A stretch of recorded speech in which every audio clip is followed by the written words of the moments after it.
Some of you around junior year, you're going to read the book, The Great Gatsby. It is a classic book in American literature. I think we have a picture of it that we'll throw on the screen. And I'll try not to spoil too much here, but I'm going to spoil a little bit of the book. So I want to show an excerpt from the ending of this book, okay? So the narrator, I'm not going to go into detail, but the narrator, his name is Nick, and he is reflecting on Jay Gatsby's life. And he says this is at the end of the book. He says, "And as I sat there, brooding on the old, unknown world, I thought of Gatsby's wonder when he first picked out the green light at the end of Daisy's dock. He had come a long way to this blue lawn, and his dream must have seemed so close that he could hardly fail to grasp it. He did not know that it was already behind him, somewhere back in that vast obscurity beyond the city where the dark fields of the Republic rolled on under the night." Obviously well written. It's a classic for a reason. So I'm not going to try to highlight all of the themes and symbolism here. Rather, what I want us to notice is I just want us to notice how Nick describes Gatsby's pursuit of his dream. Nick says that Gatsby had come a long way to this blue lawn, and his dream must have seemed so close that he could hardly fail to grasp it. It was right there, but he did not know that it was already behind him. In other words, Mr. Jay Gatsby was looking for something in the future that could only be found in the past.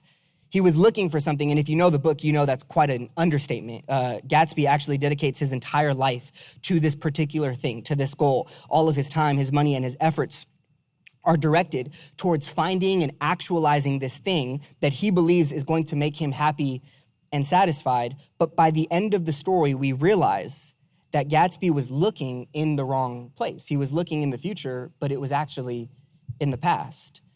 And as readers, we're supposed to ask ourselves the question, is it possible that I too could be looking for the right thing in the wrong place? Metaphorically speaking, obviously.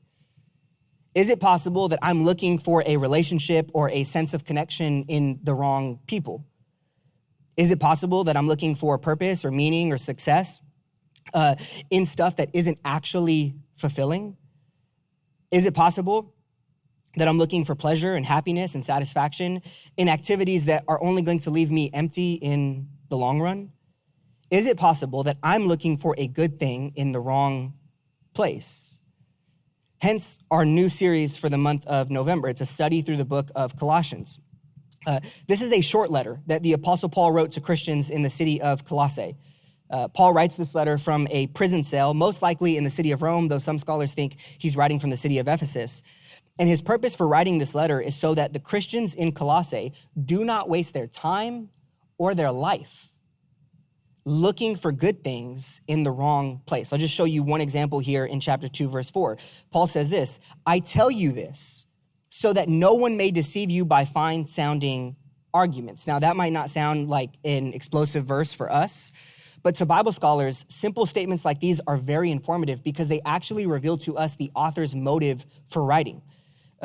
Paul is trying to accomplish something through his letter. He's trying to actualize a goal. And in this case, he's trying to prevent Christians from being deceived into looking for good things in the wrong place.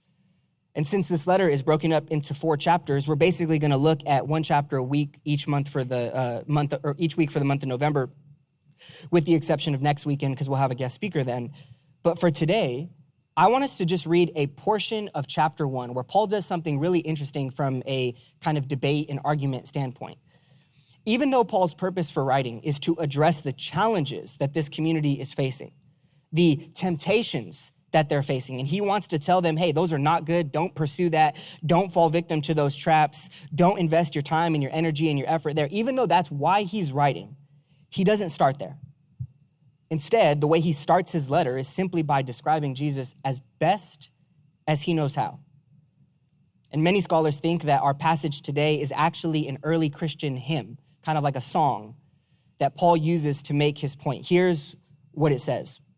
Colossians 1, verse 15 says, "The Son is the image of the invisible God, the firstborn over all creation." He's talking about Jesus. "For in him all things were created, things in heaven and on earth, visible and invisible, whether thrones or powers or rulers or authorities, all things have been created through him and for him." He is before all things, and in him all things hold together. And he is the head of the body, the church. He's the beginning and the firstborn from among the dead, so that in everything he might have the supremacy. For God was pleased to have all his fullness dwell in him, and through him, again, talking about Jesus, to reconcile to himself all things, whether things on earth or things in heaven, by making peace through his blood shed on the cross. This is probably one of the most densely packed passages in all of the New Testament. And I want us to start by just noticing this first line, verse 15, the Son is the image of the invisible God. This is probably one of the clearest statements that we get in the New Testament about the divinity of Jesus. As you can see in verse 19, Paul goes on to say that God was pleased to have all of his fullness dwell in him, which is another way of saying that Jesus, although he was fully human, was also fully God. The author of Hebrews makes the argument that Jesus' humanity is what allows him to identify with our pain, our brokenness, and our suffering. Well, Paul, in the book of Romans, makes the argument that Jesus' divinity is the thing that gives him the power and the compassion to save us. And this concept of Jesus being both fully God and fully man, it's really important to our understanding of Jesus. The technical term in the field of theology is Christology. It's the study of Christ. And there's a lot of conclusions that we could draw from the idea, but the emphasis in our passage seems to be that Jesus shows us what God the Father is like. Oftentimes, we come to conclusions about God's character based on things like our life experiences, our thoughts, our feelings, our opinions about what is right and wrong. Sometimes we can look at Christians and how they live or what they say, and then we draw conclusions about what God must be like based on their words or their actions, whether it's our parents or pastors or other Christians that we just know. And although we might be able to learn something about God from our own experiences and examining our life, or we can definitely learn things about God from other people, our perspective, it's always going to be biased. And other people are always going to be broken. So if we really want to know what God is like, Paul is saying that we have to learn what Jesus is like. Jesus is the image. He shows us what the invisible God is like. And Paul tells us several things about him in this passage. Look at how he goes on. He says that Jesus is the firstborn over all creation. For in him all things were created, things in heaven and on earth, visible, invisible, thrones, powers, rulers, authorities. Everything has been created through him and for him. One of the first characteristics that Paul mentions about Jesus here is his relationship to creation. Notice the end of verse 16. All things have either been created through him, or they've been created through him and for him, which means that Jesus not only shows us what God is like, but Jesus can also show us what we are like. Or to say it another way, Jesus actually knows us best because he made us. The philosopher Charles Taylor, he described a shift that's happened in Western culture over the past couple hundred years, how we have basically moved from what he calls a mimetic view of life to a poietic view of life. Those are technical terms that you don't have to remember. But the important part is that for most of human history, like for 1,000+ years, people believed that living well meant learning how to conform to the world around us.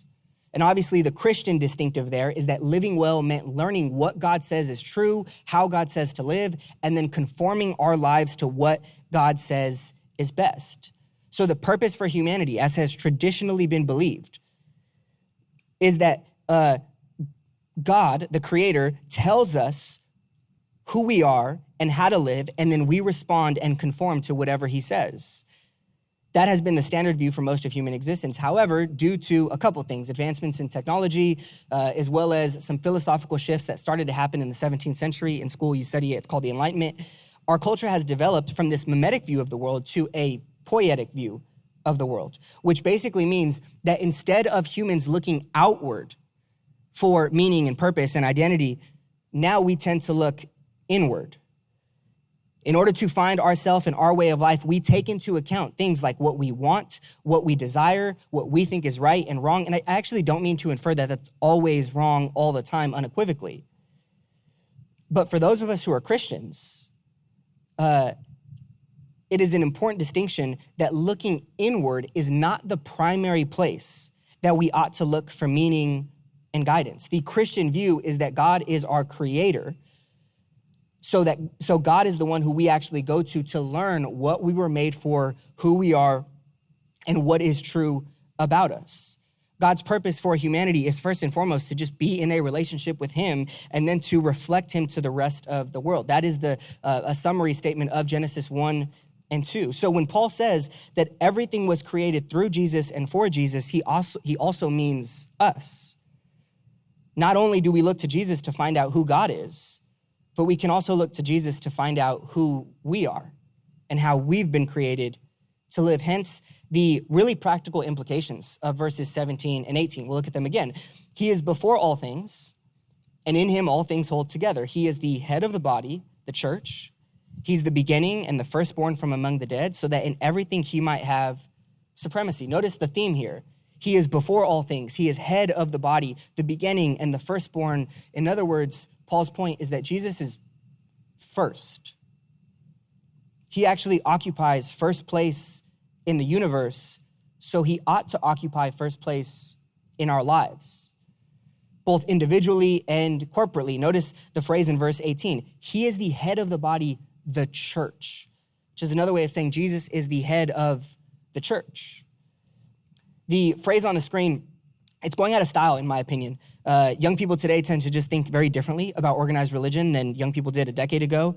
This was a statement that was made more by millennials or Gen Xers for the most part, but there's still some lingering sense of this idea that people are spiritual. They want to connect with God or a higher power, but they aren't religious in the organized sense of the word. So they're not a part of a church, a mosque, a synagogue, or anything like that.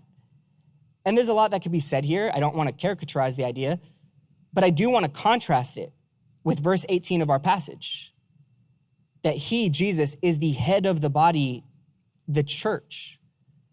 If you read Matthew chapter 16, you'll see that the church was Jesus's idea. That according to God's design, he actually wanted people to live in a community because, as some of our posters around campus say, we see more of Jesus together than we do alone, because we accomplish more together than we do alone. This might sound surprising to some of us, but the point of Christianity is not simply being in a relationship to God. That is obviously front and center. But it is also living in a different way, living in a different kind of relationship to people. So whenever we gather together, make no mistake about it, we want to connect with God, but we also want to connect with one another. We want to learn from one another. We want to help one another, encourage one another, serve one another, because following Jesus is not something that anyone can do alone. Rather, we have actually been created by God on purpose, for a purpose, and part of that purpose is community. It's living life together.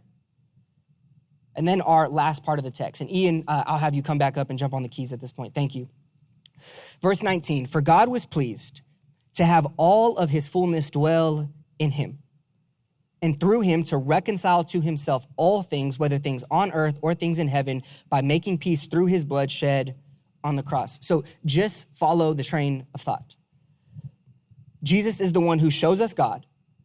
He's the one who knows us best because he created us. He shows us who we are. And he's the one who created the church, the community that we're supposed to be a part of. And he is also the one who shed his blood. If you're picking up on the contrast, Paul's point here is that Jesus isn't just the king of the universe, but he's also kind. He's the one who created us, and he's the suffering servant who gave his life on a cross so that our sins could be covered. We were just talking about it a moment ago when we took communion. And it basically illustrates how this poem, it communicates two very important truths about Jesus that we have to keep together at all times. And they are this: Jesus is both powerful and loving. He's both.